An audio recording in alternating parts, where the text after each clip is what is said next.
campers, welcome back to the Cars Local Car Camper, to our DIY section. Today I have my trailer jack, which got a little broken. What happened was I had to move the trailer the jack very far forward on the tongue because I installed a toolbox, which I will show you later. And what happened was it was too far forward. The angle from at the front of the tongue was too close to the ground. I wasn't able to get clearance. I tried pulling the car forward a little bit. It broke the wheel off. So what we're going to do today is we're going to replace it with a standard foot. The advantages I'm hoping are it's shorter than the wheel, so I'll have an extra inch of clearance. Also, because of the shape, I should be able to angle it so when it goes to the ground it does this and then lifts up the trailer a little bit, then I'll be able to lift it. If I do decide I want a wheel again, I can replace it with another wheel. I'll probably get a pneumatic wheel because these plastic wheels don't work great off-road. If it's not pavement, they dig into dirt real bad, especially if you have extra weight on the trailer. So what we're going to do today is we're going to pull this wheel off. We're going to try putting this on and see what happens. This is basically live. I don't even know what's going to happen. So buckle in, let's see what happens. So I already did get myself the tools I need. I have a dog bone here with a 3/4 inch, and then I have a 3/4 inch deep socket and a 1/2 inch ratchet. This is both a 1/2 inch and a 3/4 with an extendable handle if I need more leverage. So what we're going to do, put my dog bone on one side, put my wrench on the other side, make sure it is in the reverse counterclockwise position, and just ratchet.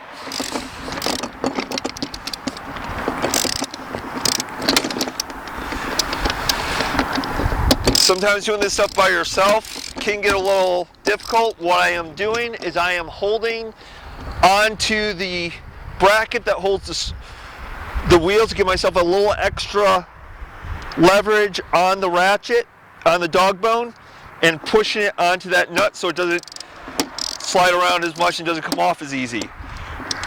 The lock nut feels very, very loose. Yep, I can take it off with my fingers. So we're going to take the lock nut off and pick up that piece of plastic so I don't litter.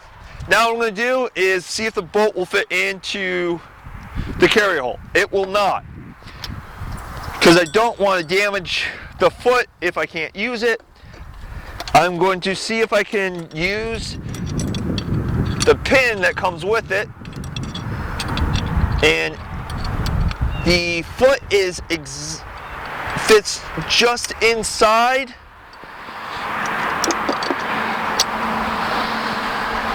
the bracket. Looks like it should be fine. The only thing I'm a little worried about is the pin is just a little too short, so it's not going to lock in. So I'm going to have to get a bolt and a nut that are about the length of this bolt, but the diameter of this pin, if I want to use it when I am moving. If I'm willing to just pop this off when I'm not moving the trailer and just use it when it's parked, this will be fine. In the next video, we're going to go back to my trailer. It's getting a little dark, so I'm not going to be able to do it tonight.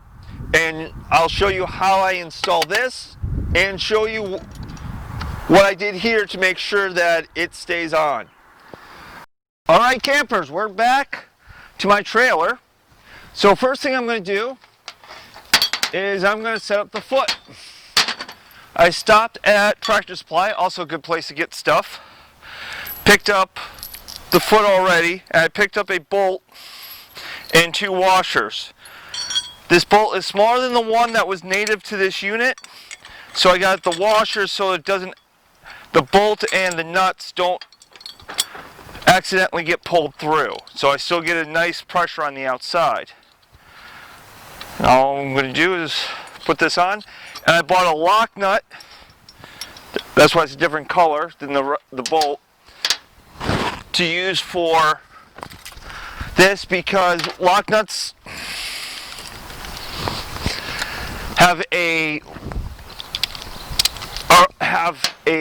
are less likely to give you issues of coming loose. Most have a polymer in the head that holds it in place, basically a gasket.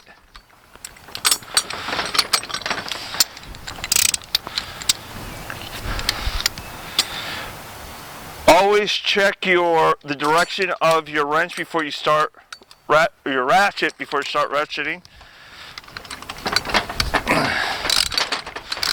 Sometimes you'll have a little bit of play and it won't ratchet, so just keep spinning around.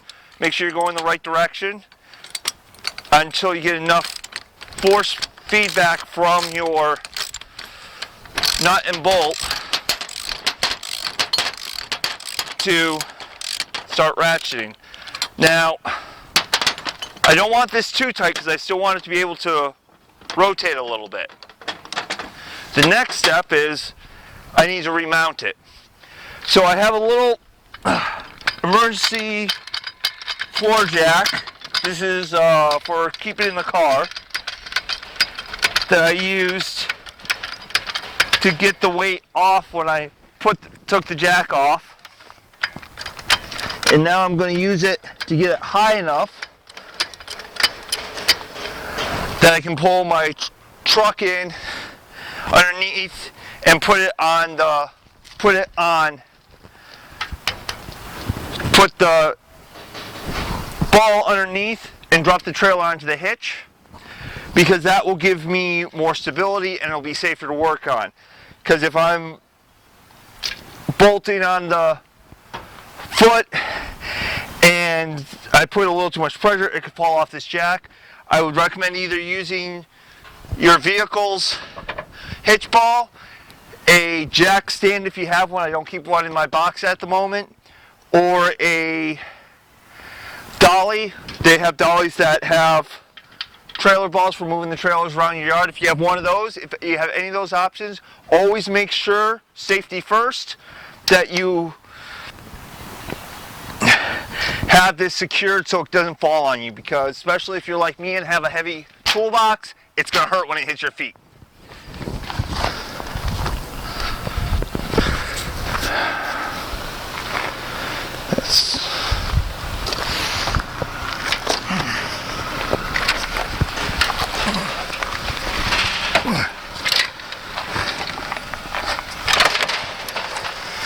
Alright, I had a lift I was hoping to finesse it in with the car, but the car was just not behaving today.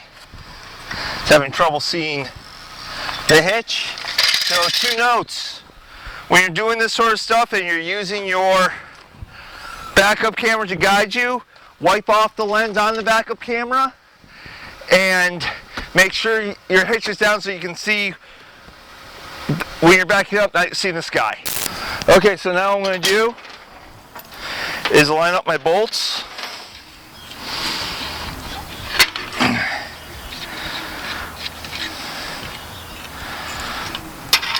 Do the top ones first.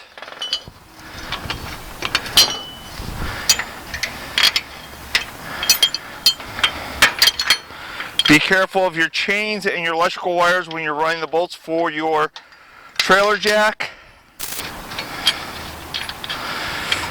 So what that will do is it'll give you a uniform base if you have both the top ones on, and then you just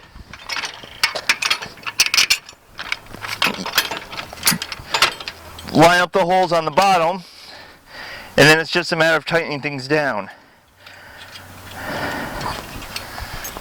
Always make sure you remember your other side, because if you don't, you're going to have a hard time having a secure hold. Again, just getting nice and finger tight. 2 reasons for this. If you have it finger tight, you can save yourself some ratcheting.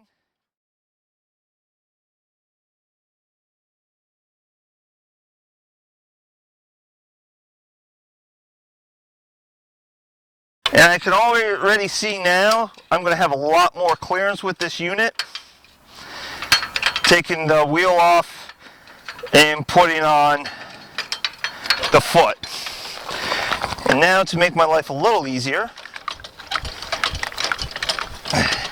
we're going to extend out the foot.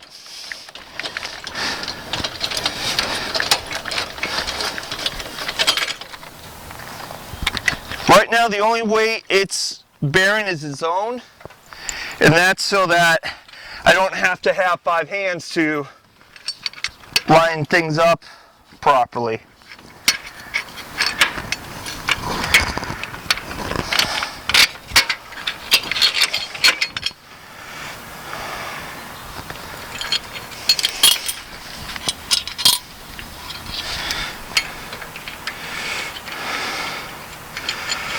And before I did all this work, I took and went through my tools and pulled out the sizes I needed. All these nuts and bolts are SAE system. That means they're using fractions of an inch, as opposed to metric, which just uses millimeters. And again, getting finger tight again to save myself some time with the ratchet.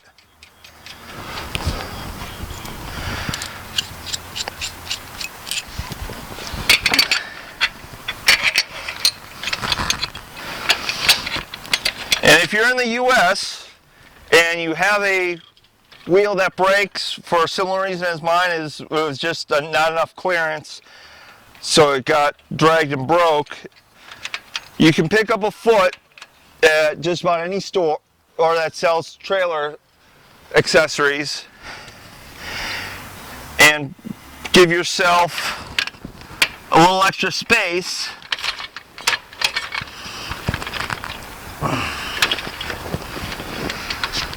Right now I'm using what's called a dog bone.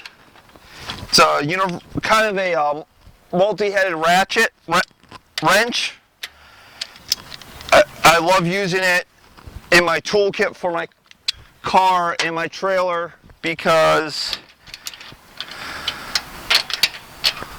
it gives me a lot of wrenches in a very small area. Now, it doesn't always fit everywhere a wrench would. Sometimes you'll need a wrench, but you can make do with this.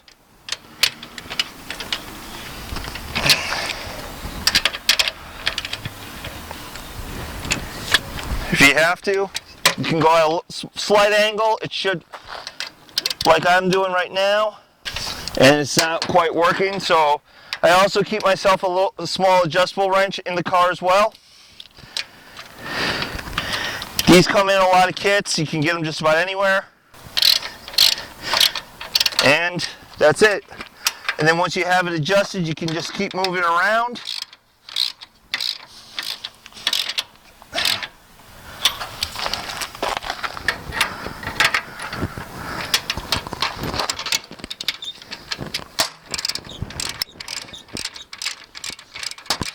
And tighten them all down.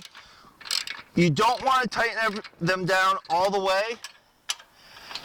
You want to get them snug. And then go back around again.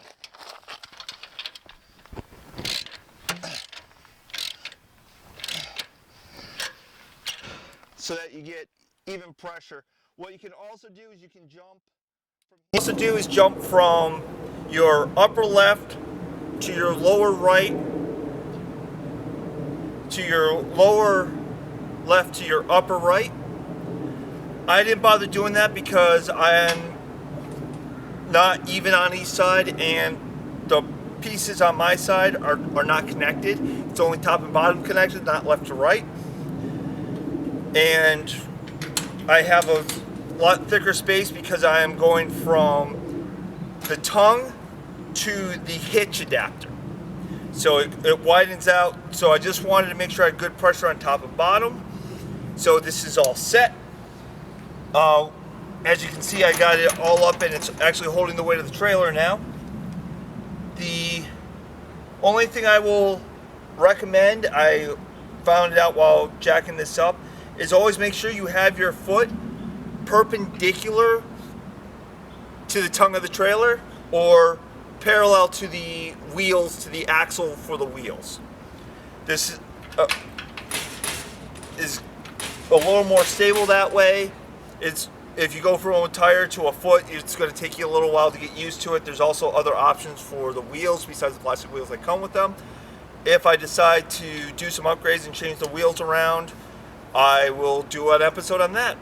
All right, thank you very much. And remember, as always, as long as you're having fun, you're doing camping right.